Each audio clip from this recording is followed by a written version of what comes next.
ever wanted to know how to find the gold you can actually pick up rather than the fly poop you find in Denver normally, well, watch this video. I'll give you tips on how to do so, an awesome book that will give you a treasure map to the city, and show you some of the best techniques that you're going to need as a gold sniper wherever you are.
But I thought the prospectors were going to destroy the environment.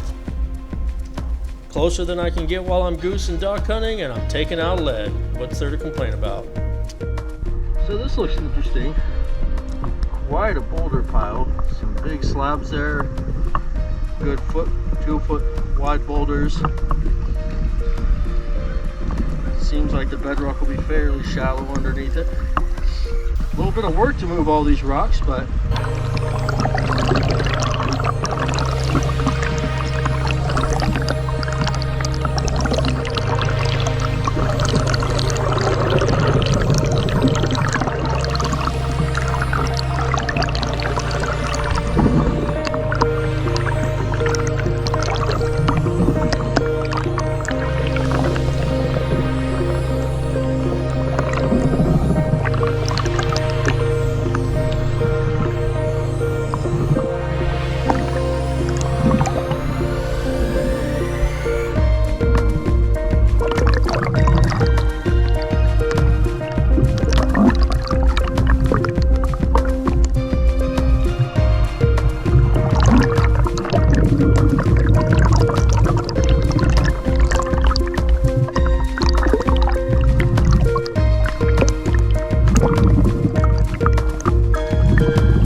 So I want to take a moment and explain a little bit of strategy here. this is a good opportunity to kind of show how you want to wave the gravel down into a concentration point. And given both the river and the fact that you're waving, you are somewhat classifying the dirt as you go along. So in theory, the heavies, such as the gold and lead, should fall to the bottom of the different sections of the river that you're clearing out.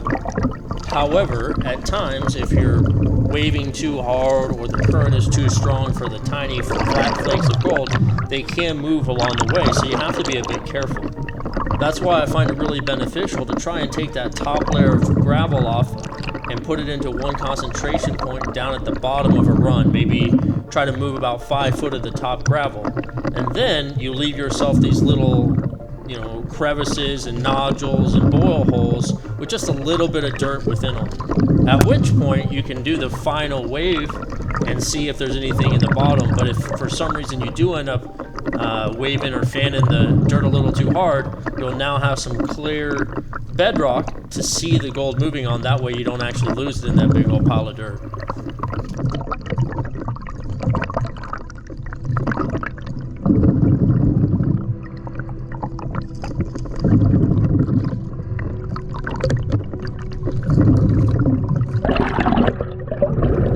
So at this point in the day, I actually had a long break as I had a fiasco and thought I had lost my rock hammer. However, like many times in the gold community, I had someone actually try to help me out.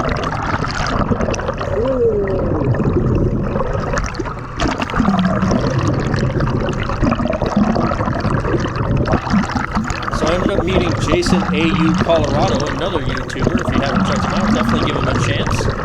Him and his entire family were out there, all the kiddos having a great time panning and looking for gold as well. So really appreciated them trying to help me find that rock hammer. Unfortunately, I sent his daughter to go get their waterproof metal detector out of the car, and while waiting for her to return, I ended up finding it. So definitely felt like a dunce. Sorry about that.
This is a new crack after the family had left of Jason AU Colorado. As you can tell, the angle is really steep, so I apologize for the filming here. But this was an excellent opportunity. It was about a 6-8 foot long crack that went across the river. I cleared it all the way out, and pretty much all the gold I found today was in this one spot.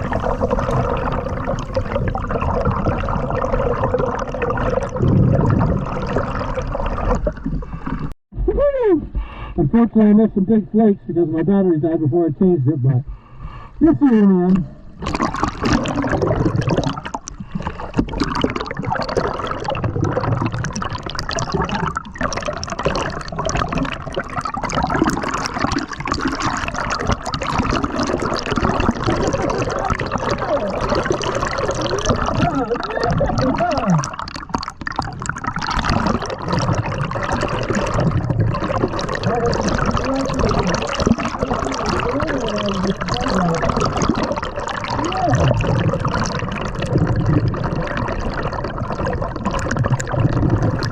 part of the reason you're hearing so much excitement is the fact that I had continuously just blasted through this bedrock with my rock hammer.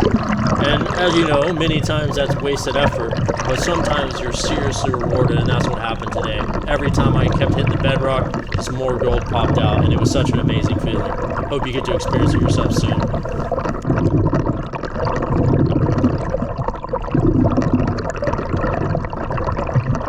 As you can see, the gold is falling down into that place, so that's why you guys gotta really work that stuff. So while I'm cleaning up this gold, just want to give you a reminder, if you stick around after the way up, I'm going to show you a book that is absolutely the best resource that you could ever want to find gold in Colorado. When I ask people their biggest challenge finding gold, it's usually, I don't know where to go. I don't want to be a claim jumper, and I'm not sure what to expect when I get there, so I'm intimidated on my first attempt. So getting a book like the one I'm talking about is a super helpful resource, and the guy who wrote it is a fantastic person. You can join his Facebook group as well. There's something like 15,000 members that are sharing tips on how to find gold. You really won't regret it. He also came out with a new edition, a sequel to the previous book. He's got a couple hundred additional sites to prospect, as well as some new areas, some regions of the state that previously weren't included. So definitely check that one out as well.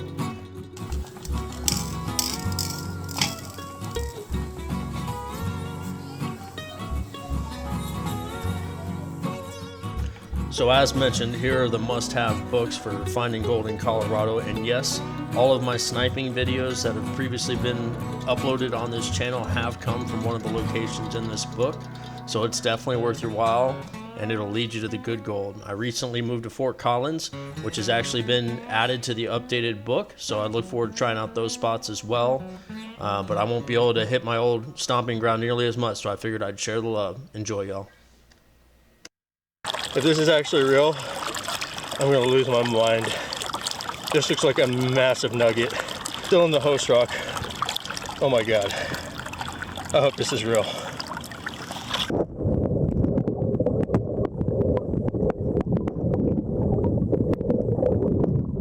Holy cow! What is that, an axe?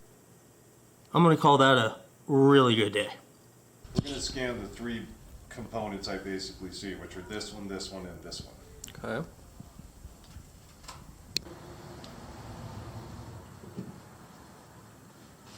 It is just north of 18 karat. Pretty cool piece, man. Yeah.